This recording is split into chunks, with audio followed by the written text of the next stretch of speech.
시청자 여러분 안녕하십니까? 여기는 독일 함부르크에서 보내드리는 이영기의 독일 이야기. 오늘은 베를린에서 DMZ로 세 번째로 독일과 한국의 분단에 대해서 여러분께 간단히 말씀드리겠습니다. 자, 한국과 독일이 어떻게 분단이 되었는가?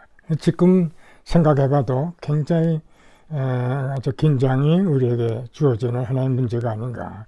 제가 결론부터 얘기를 하면 독일과 한국의 분단은 상이한 이데올로기 간에 생긴 하나의 냉전의 부산물이다, 이렇게 봅니다. 이데올로기가 서로 다른 나라가 하나가 된다는 건 불가능합니다. 옛날이나 지금이나.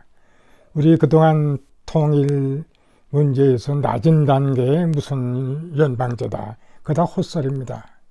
이데올로기 다를 경우는 거의 합의가 완전히 합의가 불가능하다 보고, 또 독일과 한국의 분단에는 그런 게 있어요.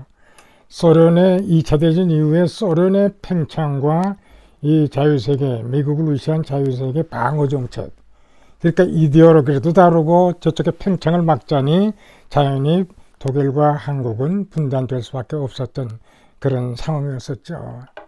그동안 우리가 해방되고 46년 두 번에 걸쳐 46년, 47년 두 번에 걸쳐 우리나라에서는 미소공동위원회가 한반도의 신탁 통치라는 제목하에 무슨 협의를 한다고 야단 법석이었었죠.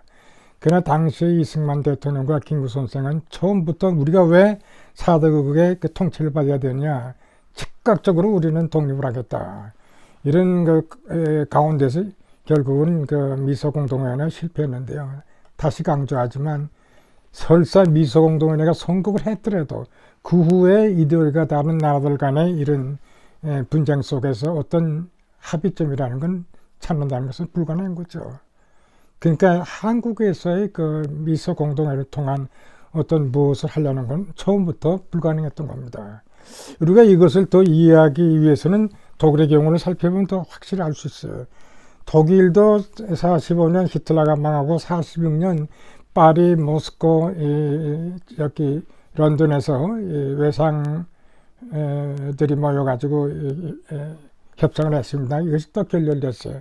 당시 외무장관, 미국의 외무장관이었던 본스는 소련의 입장을 어느 정도 감안해가지고 독일의 중립화를 그 제안을 했어요. 중립화를 제안했으면 소련에게 굉장히 유리했죠. 그런데도 불구하고 당시 몰로토프 외상은 뭐라고 얘기를 했냐면은 이 독일의 핵심 지역인 경제 핵심 지역 룰을 우리가 컨트롤하겠다. 그리고 심지어는 통일된 독일의 경제 시스템을 소련의 경제 시스템을 갖다가 옮겨놓아야겠다 하는 이런 주장을 하는 거야. 그러니까 이것을 체험한 미국의 외무장관 본스는 이제 이 사람들하고 합의를 해야 아무런 소용이 없겠다 하고 이제 서독의 나라를 챙기도록 이제 결심을 했고, 바로 이 본스 외무장관이 1945년 12월인가요? 모스크바 삼성회에서 우리나라 신탁 통치안으로 제안했었죠. 근데 이 본스 장관이 독일에서 이와 같은 불가능한 것을 이제 우리가 알게 됐고, 자, 그런 차원에서 우리나라 같은 아직도 세계적으로 잘 알려지지 않는 우리나라에서 과연 이 미소공동위원회에서 어떤 합의점을 찾을 수 있을까? 저는 불가능하다고 생각합니다. 그렇기 때문에 우리 독일이나 우리나라가 분단되는 데는 첫째가 상이한 체제 간의 합의는 불가능하다.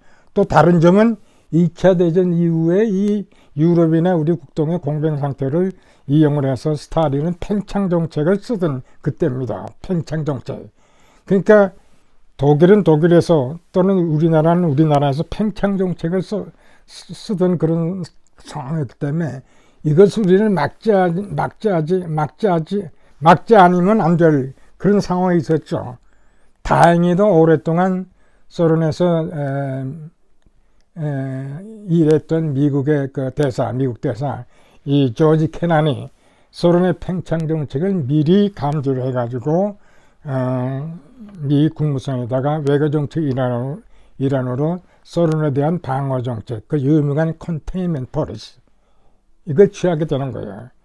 그러니까 우리나라 47년 미소공동위원회가 이제 결렬이 되는 데는 그 배경에는 이미 47년 초에 트루만 독트린 그 5월 달에 마샬 플랜이 형성됩니다. 트루만 독트린은 그 소련의 팽창 정책을 막기 위한 하나의 독트린이었고, 마샬 플랜은 미국에 의해서 유럽을 갖다가 경제적으로 지원하는 그런 경제 지원 정책이었었죠.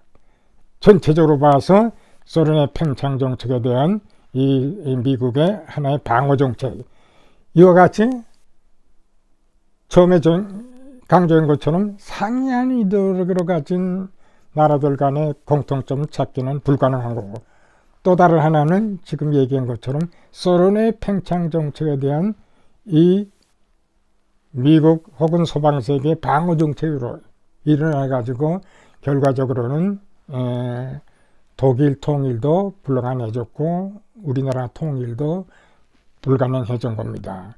근데 독일은 이와 같은 것을 잘 감지한 아데나워가 소방정책을 통해서 방어체제, 그런가 하면 우리나라에서는 선견지명이 강력히 알고 있던 이승만 박사가 소련의 팽창 정책을 막고 그 이론을 하에서 단독 정부도 수립할 필요가 있고 유엔과의 관계, 이런 미소공동위원회와의 관계에서 찾을 게 아니라 유엔으로 들어가서 우선 대한민국을 설립하면서 다음 앞으로 무엇을 할 건가를 결정했던 것이 이승만이죠.